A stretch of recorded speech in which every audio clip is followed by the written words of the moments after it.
At 8:42 on December 20th, 1943, Lieutenant Charlie Brown nursed a crippled B-17 Flying Fortress across the German coast at 11,000 feet. Oxygen system destroyed. Number 2, engine dead. Number 4, engine losing oil pressure. Half the tail shot away, blood freezing on the flight deck. The bomber had 27 major holes in the fuselage. 5 crew members wounded. 1 dead. Brown had been flying combat missions for 8 weeks. This was his first mission to Germany. His last mission anywhere if the bomber didn't make it across the North Sea. 300 yards behind and slightly below, Oberleutnant Franz Steigler flew his Messerschmitt Bf 109 G6 fighter, 28 years old, 22 confirmed kills, 5 missions away from the Knight's Cross. Stigler had clear firing position. The B-17's tail guns were destroyed.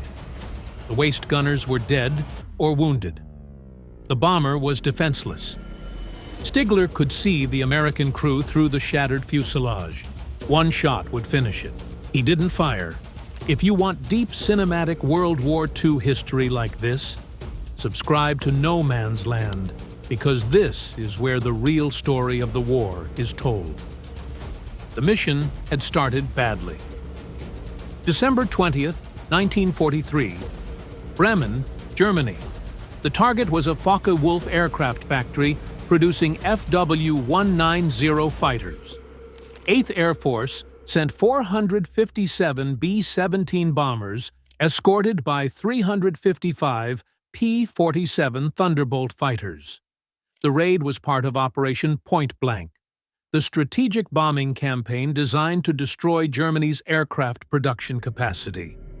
If successful, the bombers would eliminate one of Germany's primary fighter assembly plants.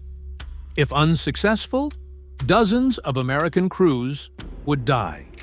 2nd Lieutenant Charlie Brown commanded Ye Olde Pub, a B-17F Flying Fortress assigned to the 379th Bombardment Group stationed at Kimbolton, England. Brown was 21 years old, West Virginia farm boy. Joined the Army Air Forces in 1941. Flight training at Altus Army Airfield, Oklahoma. B-17 transition training at Dyersburg, Tennessee. Arrived in England in September 1943. This was his first mission over Germany. His crew had flown 7 previous missions, targets in France and Belgium. Relatively light opposition, minimal damage, no casualties. Bremen was different. The Focke-Wulf factory sat in the heart of Germany's industrial core. Heavy flak concentrations protected the city. Multiple Luftwaffe fighter bases surrounded the target area. Intelligence estimated 200 German fighters would oppose the raid. The estimate proved conservative. Ye Olde Pub lifted off from Kimbolton at 6:15 hours.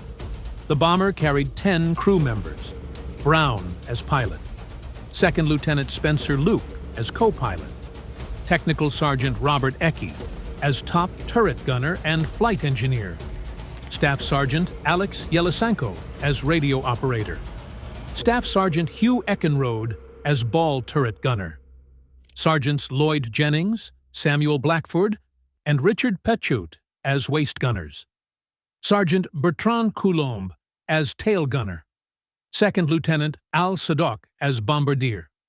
Each man had a specific job. The bomber functioned only if everyone performed correctly. The formation assembled over England at 12,000 feet. 457 B-17s organized into combat boxes.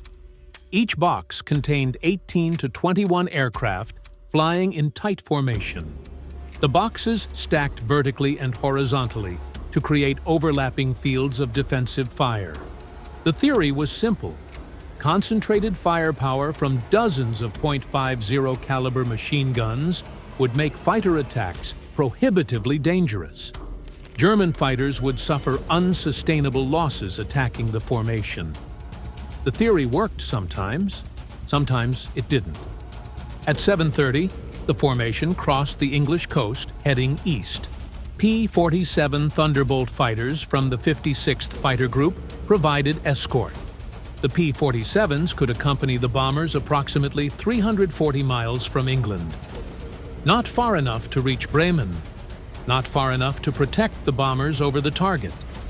Not far enough to escort them home. The fighters would turn back at the limit of their range. The bombers would continue alone. The gap between where the P-47s turned back and where the bombers reached the target was approximately 200 miles. The Luftwaffe called it Todeszone, the death zone. German fighters concentrated their attacks in this gap. No American fighters meant German fighters could attack with impunity. The mathematics were brutal. 200 Luftwaffe fighters against 457 unescorted bombers. Some bombers would reach the target. Many would not. At 8:15, the P-47s reached their fuel limit and turned back. The bomber formation continued east toward Bremen. The sky was clear. Visibility unlimited. Perfect conditions for German fighters. At 8:22, the first Luftwaffe fighters appeared. Messerschmitt Bf-109 ES and Focke-Wulf FW-19 OS diving from 25,000 feet. The fighters came in waves, groups of 4 to 6 aircraft. They attacked from head-on, diving through the formation, firing 20mm cannons and 13mm machine guns. The closing speed exceeded 500 miles per hour. Engagement time measured in seconds. B-17 gunners fired back. .50 caliber machine guns in every turret. Tracers filled the sky. Fighters fell. Bombers fell. The formation tightened. Aircraft moved closer together to maximize defensive fire. Some collided. The formation continued toward the target. The German fighters continued attacking. At 8:35, Ye Olde Pub took its first hit. A Focke-Wulf FW-190 attacked from 2 o'clock high. 20mm cannon shells struck the No. 2 engine. The engine caught fire. Brown feathered the propeller and activated the fire suppression system. The fire went out. The engine was dead. The bomber flew on 3 engines, still flyable, still combat effective, but struggling to maintain formation. At 8:38, a second fighter attacked from 6 o'clock level. Machine gun rounds walked up the fuselage from tail to waist. Tail gunner Coulomb took a round through his left shoulder. He kept firing. Waist gunner Pechut took shrapnel in his leg. He kept firing. The tail section looked like shredded aluminum. Dozens of holes. The vertical stabilizer half gone. The rudder damaged but functional. At 8:40, the formation reached the initial point. The bombers turned toward the target. Flak batteries opened fire. 88mm and 105mm anti-aircraft guns. The shells burst at 20,000 feet, creating black clouds of shrapnel. The formation flew through the barrage. Aircraft shook from near misses. Some took direct hits. The bombardiers armed their bombs. Final approach. 3 minutes to target. At 8:42, Ye Olde Pub released its bombs. 12 500-pound high explosive bombs. The bombardier, Lieutenant Sadok, reported good drop. The bombs fell toward the Focke-Wulf factory 20,000 feet below. Impact would come in 30 seconds. The bomber turned left to exit the target area. Every B-17 in the formation turned simultaneously. The sky filled with turning bombers and attacking fighters. A Messerschmitt Bf-109 Dove on Ye Olde Pub from directly ahead. Head-on attack. Closing speed 550 miles per hour. The fighter opened fire at 800 yards. 20mm cannon rounds and 13mm machine gun rounds converged on the bomber's nose. The bombardier's compartment exploded. plexiglass shattered. Lieutenant Sadok took multiple hits. He died instantly. The rounds continued through the flight deck, wounding co-pilot Luke in the shoulder. One round grazed Brown's scalp. Blood poured into his eyes. He couldn't see. The Bf-109 passed over the bomber at 500 miles per hour. Gone in 1 second. Brown wiped blood from his eyes. Luke slumped in his seat, conscious but unable to use his right arm. The oxygen system was destroyed. At 20,000 feet without oxygen, the crew would lose consciousness in minutes. Brown pushed the control yoke forward. The bomber dove. Losing altitude meant losing formation. Losing formation meant isolation. Isolation meant vulnerability. Brown had no choice. Ye Old Pub fell away from the formation. The bomber descended through 18,000 feet, 16,000, 14,000. Other bombers in the formation continued west toward England. Brown turned northwest, trying to catch up. The number 4 engine was losing oil pressure. The temperature gauge climbed into the red. The engine would seize soon. 2 engines dead. 2 engines damaged. The bomber was dying. At 12,000 feet, the bomber leveled off. Brown checked the crew. 5 wounded. 1 dead. The intercom was damaged. Half the crew couldn't communicate. The tail section looked like Swiss cheese. Hundreds of holes. Wind screamed through the fuselage. The temperature inside was minus 30 degrees Fahrenheit. Blood froze on the flight deck. Brown did the mathematics. Distance to England, 250 miles. Speed on 2 engines, 160 miles per hour. Flight time, 94 minutes. Fuel remaining, approximately 400 gallons. Consumption rate on 2 damaged engines, unknown. The bomber might make it, probably wouldn't, but the crew had to try. Meanwhile, 8,000 feet above and 12 miles south, Oberleutnant Franz Stiegler was hunting stragglers. Stiegler had joined the Luftwaffe in 1935. Commercial pilot before the war. Lufthansa. He flew passenger routes across Europe. When war started in 1939, the Luftwaffe conscripted civilian pilots. Stiegler transitioned to fighters. Messerschmitt Bf-109. He flew in France, North Africa, and Italy. Accumulated 22 confirmed kills. Skilled pilot. Experienced. Professional. December 20th, 1943, Stiegler was assigned to Jagdgeschwader 27, stationed at Oldenburg, Germany. The unit's primary mission was defense of the Reich. Intercept American bomber formations. Destroy as many bombers as possible. Stiegler had flown 2 missions that morning. First sortie at 6:30, engaging P-47 fighters over the Dutch coast. No kills. Second sortie at 7:45, attacking bomber formations approaching Bremen. 1 B-17 damaged. Stiegler returned to Oldenburg to refuel and rearm. At 8:30, Stiegler took off for his 3rd sortie of the day. His Bf-109G6 carried 180 rounds of 20mm cannon ammunition and 1,000 rounds of 13mm machine gun ammunition, enough for approximately 20 seconds of sustained fire. German fighter doctrine emphasized short, accurate bursts. Spray and pray wasted ammunition. Precise shooting killed bombers. Stiegler climbed to 24,000 feet and turned west toward the retreating bomber formations. Standard hunting pattern. Position above and behind the bombers. Identify stragglers. Damaged aircraft falling behind the main formation. Wounded bombers struggling to maintain altitude. Those were the targets. Isolated. Vulnerable.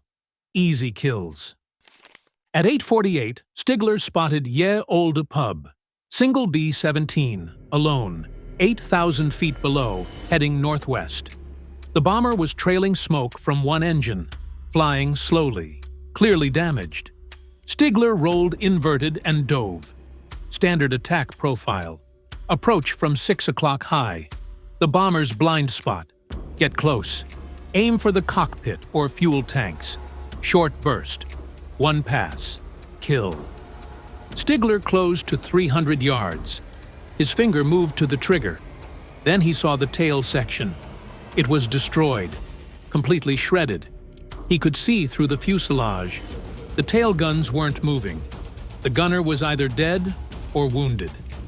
Stigler moved closer, 200 yards. He could see the waist gunners. One was slumped over his gun, not moving. The other was trying to aim, but the gun wasn't traversing. Jammed or damaged. Stigler moved to the bomber's left side, parallel course, 100 feet away. He could see into the flight deck through the shattered nose. The co-pilot was wounded, slumped in his seat. The pilot's face was covered in blood. The bombardier's compartment was gone. Just empty space and twisted metal. The bomber looked like it had been through a shredder. Stigler counted the holes, stopped counting at 50. The bomber was already dead. It just didn't know it yet. Stigler could finish it with one burst, his 23rd kill. One more kill, and he would receive the Knight's Cross, the highest military decoration in Germany. His commander had told him that morning. One more kill. Just one. Stigler thought about his first flying instructor, Gustav Rödel. African campaign. Rödel had told him something in 1940 that stayed with him through 4 years of war. You are fighter pilots first, last, always. If I ever hear of any of you shooting at a man in a parachute, I will shoot you myself. Honor, chivalry. Rules that seemed absurd in the middle of total war. But Rödel had meant it. Stigler believed it. The B-17 in front of him was not a bomber anymore. It was a flying wreck full of wounded and dying men. Shooting it down would not be combat. It would be murder. Stigler made his decision. He would not shoot, but he could not let the bomber fly alone. Other German fighters would find it. Flak batteries would fire at it. The bomber would die before reaching the coast, unless someone protected it. Stigler moved his Bf-109 into formation on the B-17's right wing. Close formation, 50 feet away. Brown saw the German fighter and thought he was finished. The fighter was positioned for a killing shot. Brown waited for the cannon fire.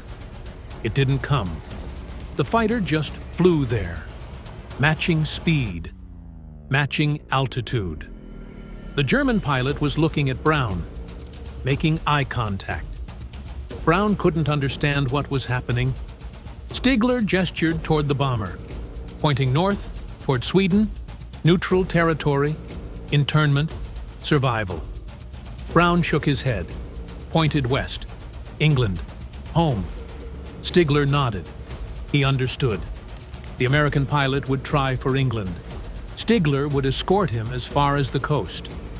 For the next 20 minutes, Stigler flew formation on Ye Olde Pub. When other German fighters approached, Stigler waved them off. When flak batteries began tracking the bomber, Stigler waggled his wings. The universal signal. Friendly aircraft. Don't shoot. The flak batteries held fire. Confused, but obedient. A German fighter escorting an American bomber. It made no sense. But the fighter pilot seemed to know what he was doing. Brown's crew watched the German fighter with disbelief. The tail gunner, Coulomb, wounded and barely conscious, tried to aim his guns at the Bf-109. Brown ordered him on the intercom. Don't shoot. Don't shoot. The German pilot is helping us. Coulomb didn't understand, but he lowered his guns. At 9:08, Ye Olde Pub crossed the German coast, near Wilhelmshaven. Open water ahead, the North Sea. 120 miles to England. Stigler could go no further. His fuel was low. Remaining over water would mean ditching in the sea. death. Stigler pulled alongside the bomber one last time. He saluted Brown. A formal military salute. Honor between enemies. Brown saluted back. Stigler peeled away and turned east toward Germany. The bomber continued west alone. Brown nursed Ye Olde pub across the North Sea. The number 4 engine seized at 9:45. 3 engines dead. 1 engine running. The bomber descended slowly. 10,000 feet. 8,000. 6,000. The crew threw out everything they could. Ammunition, guns, equipment, anything to reduce weight. The bomber flew lighter but continued descending.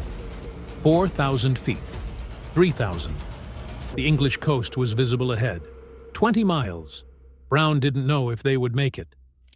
At 10:15, Ye Olde pub crossed the English coast at 1,500 feet. 1 engine. Barely flying. Brown spotted an RAF airfield at Seething, Norfolk. He called the tower. Emergency landing. Wounded crew.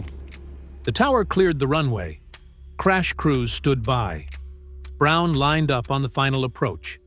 No hydraulics meant no flaps, no brakes. The bomber would land fast and roll far. The B-17 touched down at 120 miles per hour. The landing gear held. The bomber rolled 4,000 feet before stopping. Crash crews surrounded the aircraft. Medics pulled the wounded crew out. Coulomb, Luke, Petchut, Eckenrode, Jennings, all survived. Lieutenant Sadok's body was removed from the bombardier's compartment. The ground crew inspected the damage. 27 major holes, hundreds of smaller holes. Half the tail section destroyed. 3 engines dead. 1 engine damaged. The aircraft was written off. 2 damaged to repair. It would be scrapped. Brown filed his mission report that afternoon. He described the damage, the combat, the casualties. Then he described the German fighter pilot who had escorted them to the coast. The intelligence officer wrote it down, filed the report, marked it classified. The report disappeared into the archives. Nobody talked about it. German pilots didn't help American bombers. The story made no sense. It must have been wrong. Misidentification, stress, combat fatigue. The intelligence officer didn't believe it. The report was filed and forgotten. Brown flew 28 more combat missions. He completed his tour in April 1944. Returned to the United States. Left the Army Air Forces in 1945. Went to college. Became an engineer. Married. Had children. He never forgot the German pilot who saved his crew. But he never talked about it. Nobody would believe him. Stigler returned to Oldenburg after escorting the B-17. He never reported the incident, never claimed the kill. His commander asked him about the mission. Stigler said he had engaged bombers but scored no hits. Ammunition expended. No kills. The commander was disappointed. Stigler needed 1 more kill for the Knight's Cross. The opportunity would come again. But Stigler knew the truth. He had made a choice. Honor over advancement. Life over medals. He had let the American bomber escape. If his commander discovered the truth, Stigler would face court-martial. Dereliction of duty. Aiding the enemy. The penalty would be execution. Stigler never told anyone. The secret stayed with him for 46 years. The war continued. Stigler flew combat missions until March 1945. He survived, immigrated to Canada after the war, settled in Vancouver, became a businessman, married, built a life far from Germany and combat and killing. He never forgot December 20th, 1943, the day he chose mercy over murder. In 1986, Charlie Brown was reading a book about air combat in World War II. The book mentioned that many German fighter pilots had immigrated to Canada after the war. Brown wondered if the pilot who saved his crew had survived, if he had emigrated, if he could be found. Brown decided to try. He wrote a letter describing the incident. December 20th, 1943. Bremen. A German Bf-109 pilot who escorted a damaged B-17 to the coast. Brown sent the letter to a German Fighter Pilot Association newsletter. The letter was published in January 1987. Brown waited. No response came for months. He thought the pilot was probably dead. 43 years had passed. Most fighter pilots from the war were gone. Then, in October 1987, Brown received a letter from Canada. The letter was from Franz Stigler, the German pilot who had escorted his bomber. Stigler had read Brown's letter in the newsletter. He had kept the secret for 46 years. Now he could finally tell the truth. He described the encounter from his perspective: the damaged bomber, the wounded crew, the decision not to shoot, the escort to the coast. Everything matched Brown's memory perfectly. Brown and Stigler began corresponding. Letters became phone calls. Phone calls became a friendship. In 1989, Brown flew to Vancouver to meet Stigler in person. The two men stood in Stigler's living room. Former enemies, now friends. They embraced. Brown thanked Stigler for saving his crew. Stigler said he had done what honor required. Nothing more. For the next 19 years, Brown and Stigler remained close friends. They attended air shows together, spoke at military events, told their story to audiences who found it hard to believe. A German fighter pilot who saved American bombers, an American bomber pilot who searched for decades to say thank you. The story seemed impossible, but it was true. Stigler explained his reasoning in interviews. He said he had been taught that honor matters, even in war, especially in war. When rules and civilization break down, personal honor becomes the only thing separating soldiers from murderers. The B-17 crew was helpless. Shooting them would not have been combat. It would have been execution. Stigler refused to cross that line. Brown said he owed his life to Stigler's decision. Without the escort, other German fighters would have finished Ye Old Pub. The bomber would have crashed. The crew would have died. Instead, they survived. Brown returned home, raised a family, lived 68 more years, all because one German pilot chose mercy. The story raises questions about combat ethics, rules of engagement, the difference between military necessity and cruelty. The laws of war recognize these distinctions. Attacking armed combatants is legal. Attacking helpless wounded is not. The line between the two can be unclear in the chaos of combat. Stigler recognized the line. He stayed on the right side of it. Other German pilots made different choices. Some shot at parachuting aircrew. Some strafed crashed aircraft. Some killed prisoners. Those actions were war crimes, documented, prosecuted after the war. Stigler committed no war crimes. He fought honorably. His record was clean. When he immigrated to Canada, he faced no charges, no investigation, no questions. He had been a soldier, not a criminal. The distinction matters. War produces brutality. Combat dehumanizes enemies. Propaganda portrays the other side as monsters. Atrocities become common, but individuals retain moral agency. Soldiers can choose honor or dishonor, mercy or murder. Stigler chose honor. That choice defined his character for the rest of his life. Brown and Stigler appeared together on television programs, History Channel, Military Channel. Their story was featured in documentaries about World War II air combat. Audiences were moved by the story. Two men who should have been mortal enemies, who became lifelong friends. The story offered hope that even in the worst circumstances, humanity could prevail. In 2008, author Adam Makos wrote a book about the encounter, A Higher Call. The book documented the incident in detail. Interviews with Brown and Stigler, military records, combat reports. The book became a bestseller. Millions of people read the story. Brown and Stigler became famous in their 80s. They had lived quiet lives for decades. Now their story inspired people around the world. Franz Stigler died on March 22, 2008, at age 92. Charlie Brown died on November 24, 2008, 8 months later, at age 87. The two men were buried 3,000 miles apart. Stigler in Vancouver, Brown in Florida. But they remained connected by the bond formed on December 20, 1943, when one man chose to save instead of kill.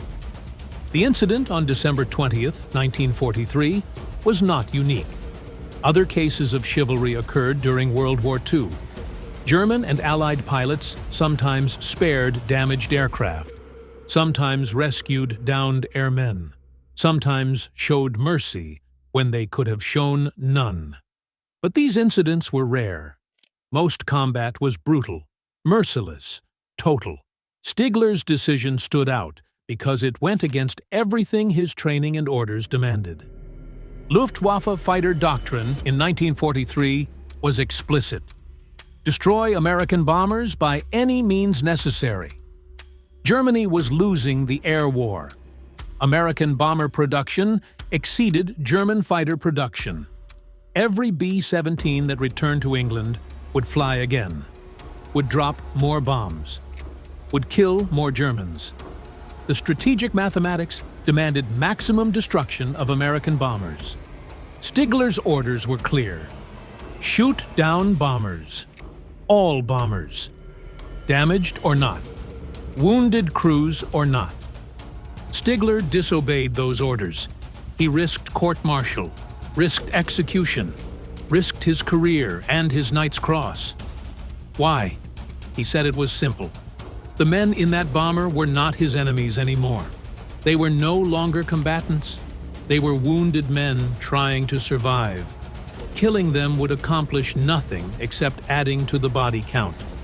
Stigler refused to do it. The decision cost him. He never received his Knight's Cross. He flew combat missions for another 15 months, but never achieved the required number of kills. His 23rd kill never came. After the war, some former Luftwaffe pilots criticized him, said he had been soft, had failed his duty, had let the enemy escape. Stigler never defended himself. He knew what he had done was right. Other people's opinions didn't matter. Brown never forgot Stigler's mercy. He said it changed how he viewed the war. Before December 20, 1943, Brown saw the war in simple terms. Americans were good. Germans were evil. Combat was killing the enemy before they killed you. After December 20th, the war became more complicated. The enemy pilot who could have killed Brown chose not to. That choice proved that humanity existed even in the middle of industrial-scale killing. The bomber crew that Stigler saved all survived the war. Co-pilot Spencer Luke recovered from his wounds and flew 20 more missions. Tail gunner Bertrand Coulombe spent 3 months in hospital recovering from his shoulder wound. He returned to duty in April 1944. Waist gunner Richard Pechout recovered and completed his combat tour. All of them owed their survival to Stigler's decision. The crew members were told never to discuss the German escort. The intelligence officer who took Brown's report classified it secret. The reason was operational security. If the story became public, it might encourage other American crews to expect mercy from German fighters. That expectation could lead to complacency. could get crews killed. Better to keep the incident quiet. Let crews believe every German fighter would kill them. Keep them alert. Keep them aggressive. The secrecy lasted until 1987 when Brown published his letter. By then, the war had been over for 42 years. Operational security no longer mattered. The story could be told. The truth could be shared. Brown's crew members confirmed his account. They had seen the German escort. They remembered. The incident had been real, not stress-induced hallucination or misidentification. Military historians have studied the incident extensively. Some argue Stigler made a mistake. By allowing the B-17 to escape, he enabled that bomber to fly again, to drop more bombs on Germany, to contribute to Germany's defeat. From a purely military perspective, Stigler should have shot down the bomber. Killing the crew would have been lawful combat. His mercy helped the enemy. Other historians argue Stigler made the only moral choice available. The bomber was effectively destroyed, would never fly combat again. The crew was wounded and helpless. Killing them would have been murder disguised as combat. Stigler's decision to spare them upheld the laws of war and the principles of honor that supposedly governed military conduct. The debate continues. What matters more in war? Military necessity or moral principle? Winning or honor? The answer depends on whether you believe the ends justify the means. Stigler believed honor mattered more than victory. He paid for that belief with his Knight's Cross, but he kept his humanity. Ye Old Pub was scrapped in January 1944. The bomber had flown 29 missions, dropped approximately 150 tons of bombs on German targets, survived countless fighter attacks and flak barrages. The mission to Bremen on December 20, 1943, was its last. The damage was too extensive, the airframe too weakened. The bomber could not be repaired. It was cut up for scrap metal. Parts were salvaged. The rest was melted down. But the bomber's crew survived. They flew other aircraft, completed their tours, went home, lived full lives. Brown lived 65 more years after the war. He attributed those years to Stigler. Without the German pilot's intervention, Brown would have died at age 21 over Germany. Instead, he lived to 87. Married, raised 4 children, built a career, all because one enemy showed mercy. Stigler's Bf-109 survived the war. The aircraft was abandoned at Oldenburg in May 1945 when Germany surrendered. British forces captured the airfield. They found dozens of German aircraft, some flyable, some damaged. Stigler's Bf-109 was among them. The British tested the aircraft, found it airworthy. The plane was flown to England for evaluation, later scrapped. No physical evidence of the December 20th encounter survived. The bomber was scrapped. The fighter was scrapped. The gun camera footage, if any existed, was lost. Only the memories of the men involved remained. Brown's recollection, Stigler's recollection, the testimony of Ye Olde Pub's crew.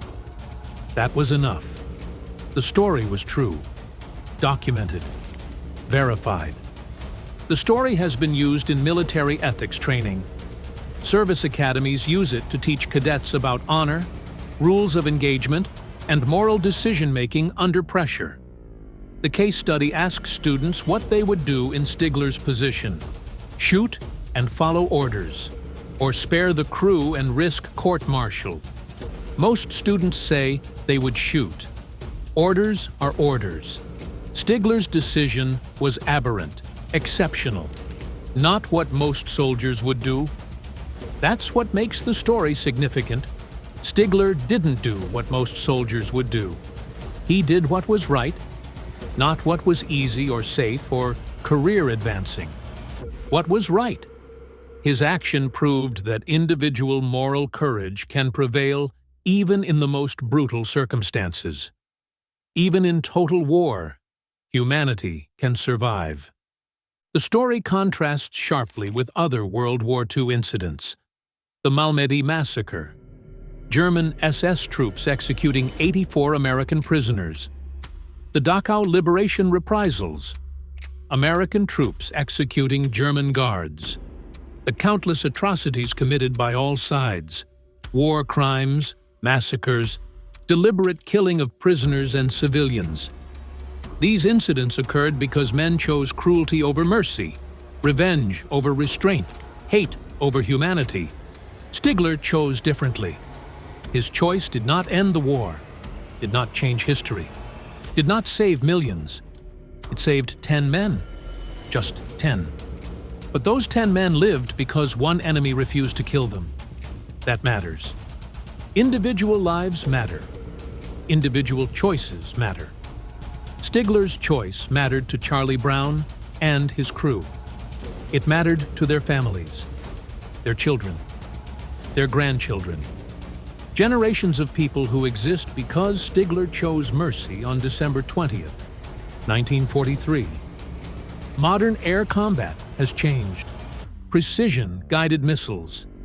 Beyond visual range engagements, pilots shoot at radar contacts miles away. They never see the enemy face to face, never make eye contact. The human element is removed. Combat becomes abstract, technical. The question of mercy rarely arises because the enemy is just a blip on a screen. Stigler fought in a different era. He saw the men he was shooting at, saw their faces through the shattered bomber nose, saw the blood, the wounds, the desperation. That visibility created a moral crisis. Stigler had to decide whether those men deserved to live or die. Modern pilots don't face that choice. Technology removes the moral dimension. Combat becomes sterile, efficient, inhuman. But the moral questions remain. Rules of engagement still require pilots to distinguish between combatants and non-combatants, still prohibit attacks on helpless wounded, still demand honor even in war. The technology changes. The principles don't. Stigler's decision remains relevant because the underlying question remains. What do you do when you have the power to kill and the choice to show mercy? The story has inspired books, documentaries, articles, and presentations. A Higher Call has sold over 500,000 copies. The History Channel documentary has been viewed millions of times. Countless students have studied the incident in military ethics classes. The story resonates because it offers hope, proof that humanity can survive the worst circumstances, that individuals can choose right over wrong even when wrong is easier. Both Brown and Stigler said they were ordinary men. Not heroes, not saints, just pilots doing their jobs. But their actions were extraordinary. Brown brought a dying bomber across 250 miles of hostile territory and got his crew home alive. Stigler violated orders and risked execution to save enemy lives. Those were not ordinary decisions. They were acts of courage and honor. The friendship that developed between Brown and Stigler after 1987 demonstrated reconciliation is possible. Former enemies can become friends. National hatred can be overcome. The men who tried to kill each other in 1943 embraced in 1989. They attended each other's family events, celebrated birthdays together, spent holidays together. The war had tried to make them hate each other. They refused. Their families became close. Brown's children knew Stigler as Uncle Franz. Stigler's grandchildren knew Brown as Uncle Charlie. The bond extended beyond the two men to their descendants. The enmity that nations created, individuals dissolved. Through friendship, through shared humanity, through recognition that the man across the gun sight was not a monster, but another human being trying to survive. When Stigler died in March 2008, Brown was devastated. He had lost his closest friend, the man who saved his life. Brown spoke at Stigler's funeral. He told the mourners that Stigler was the most honorable man he had ever known. A man who chose right over easy, mercy over advancement, life over death. Brown said he owed everything to Stigler. His life, his family, his career, everything. 8 months later, Brown died. His family said he had never fully recovered from losing Stigler. The two men had been inseparable for 19 years, bonded by an incident that lasted 20 minutes, but defined both their lives. They are buried 3,000 miles apart, but they remain connected. Two pilots, former enemies, lifelong friends, united by one moment of mercy on December 20th, 1943. The lessons from their story are clear. Honor matters. Mercy matters. Individual choices matter. War does not erase morality. Combat does not eliminate moral responsibility. Soldiers retain agency. They can choose to uphold principles or abandon them. Stigler upheld principles. He paid a price, lost his Knight's Cross, risked execution. But he kept his honor, and that honor earned him something more valuable than any medal: friendship, respect, peace. If this story moved you the way it moved us, do me a favor. Hit that like button. Every single like tells YouTube to show this story to more people. Hit subscribe and turn on notifications. We're rescuing forgotten stories from dusty archives every single day. Stories about pilots who chose mercy over murder. Real people, real honor, real courage. Drop a comment right now and tell us where you're watching from. You're not just a viewer. You're part of keeping these memories alive. Thank you for making sure Franz Stigler and Charlie Brown don't disappear into silence. These men proved that humanity can survive even total war, even total war, even total war, even total war, even total war.